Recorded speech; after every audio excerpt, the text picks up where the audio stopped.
We're here on the mean streets of Windermere, downtown, and today we're actually going to go over where are the wealthy people of Orlando living. We're going to talk about 4 different areas, subdivisions and areas of Orlando, some of which you probably already know, but go deep into the numbers and the amenities. Why are these people moving here?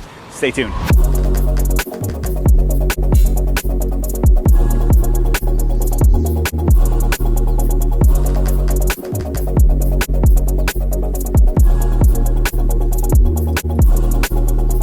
All right, so since we're here in Windermere, we have to talk about Isleworth, which really had the highest sale in all of Orlando. So obviously there's some wealthy people living in Isleworth, and they've all really been built up over the past 20 to 25 years. So you now have teardowns going on in the neighborhood where people are paying multi-million dollars for a house, tearing it down and building something really great. The reason why people love Isleworth is really the location. It's also the amenities. Inside you have a full golf club, social membership, and the proximity to everything in Windermere is pretty fantastic. You've got the lakes nearby, you're not too far away from Walt Disney World and a lot of the theme parks if you're into that. It also has a really good distance away from Dr. Phillips, so you've got Restaurant Row and everything else right around Isleworth. But people that are in that upper tier of income want to be around other people, and I think that's another reason why people choose to live in Isleworth.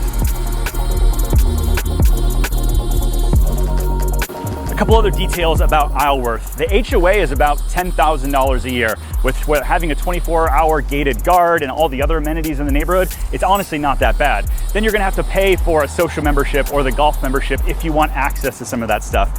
You look at the average days on market for Isleworth, it's about 26 days, and the average sales price is $5.3 million.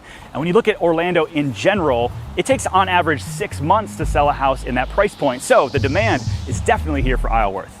The next neighborhood is not too far from Windermere. It's Golden Oak. It's the property that Disney developed right inside their own property. There's 299 properties that are finished, and there's actually some new condo developments that's coming as well. There's like 9 villas that they're building out, plus 31 condos. It's gonna be a 10-story mid-rise right next to the Four Seasons with a lot of amazing amenities. But the average sales price for Golden Oak is $6.5 million, and the HOA there is almost $30,000 depending on which neighborhood within Golden Oak you live in.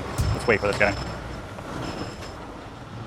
One of the main amenities that they have inside the gates is the summer house. This has multiple restaurants, it's got the pool, the gym facility, a little movie theater area, and it's really quite nice. But there's no golf within the neighborhood. Really, your main amenity is that you're really close to Walt Disney World.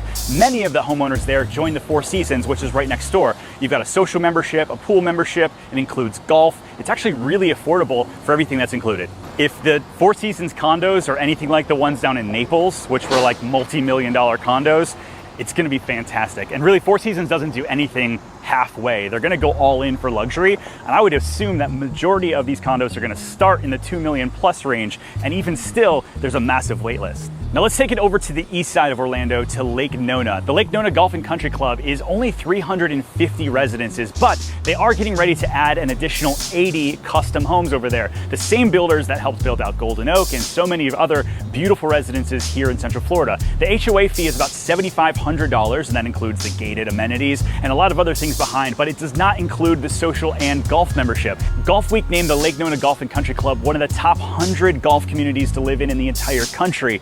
And so it's definitely something that you might want to consider if you're into golfing, but it's not included in that $7,500. The average sales price for Lake Nona Golf and Country Club is $3.2 million, but there's a pending comp right now that's going to be on the market and close at $9.3 million, which is going to level up the entire neighborhood. So if you're looking for a gated community with a ton of different amenities, really high-end finishes, and you want to be away from the theme parks but close to the airport, Lake Nona Golf and Country is probably for you.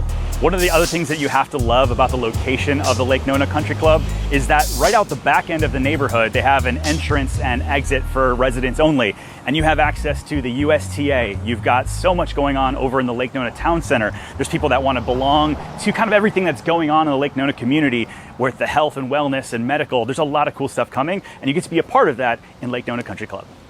All right, so the last city we're going to talk about, or area we're going to talk about, had over 75 homes sell over $2 million over the past year, and that's Winter Park.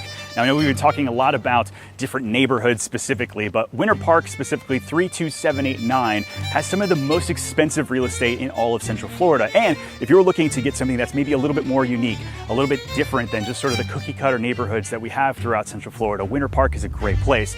You've got stuff that was built 60 years ago that's been completely remodeled, and then stuff that's been torn down and built in its place. You've got an amazing downtown area on Park Ave and all the way over on Orlando Ave, where you've got Trader Joe's and really every restaurant you could think of right in close proximity. So I'm a huge fan of Winter Park and what's coming there. The average sales price for Winter Park is $3.2 million. The highest sale over the past 6 months was only $7 million. When I say only, compared to some of these other big neighborhoods, it seems affordable, but you know what I mean. But the reason I love Winter Park is it's really tucked away outside of everything here in Orlando. You're northeast of Orlando. You're still super close to the airport if you need to get there, and downtown if that's somewhere that you're working. So Winter Park is a massive win for people in that price range.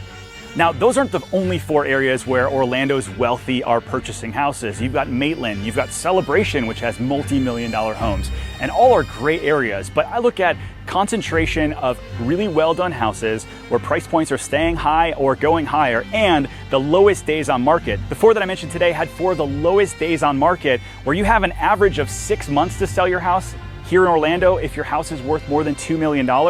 But in those 4 areas, it was less than 45, which is a massive win if you're looking for a primary or a secondary home as an investment. But where would I live if I choose one of these 4? I might probably choose Winter Park only because of the diversity of real estate and restaurants and stuff going up there.